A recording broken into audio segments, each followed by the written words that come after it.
So I'd like to tell a story about a moment of transformation for me in my life, and that was when I first came to Melbourne.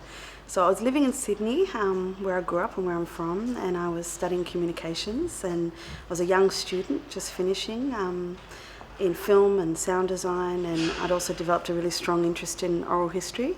And I saw in the Australian newspaper a job advertised at a place called the Koori Heritage Trust for an oral historian.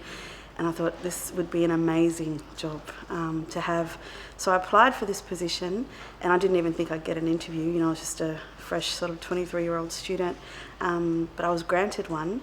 So I hopped on the train, and it's a very long train trip from Sydney to Melbourne, and I was probably the youngest person on the train by about 40 years.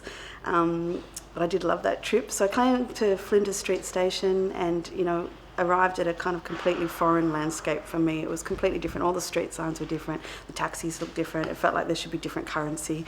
It just felt like a completely different space.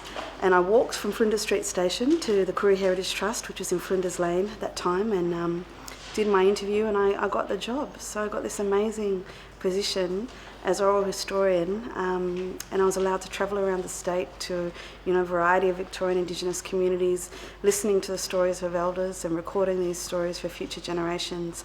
And it was just an amazing privilege and an amazing space to learn more about myself and learn more about my culture. And I'm very grateful for that transformative moment, because I'm still here, 15 years later.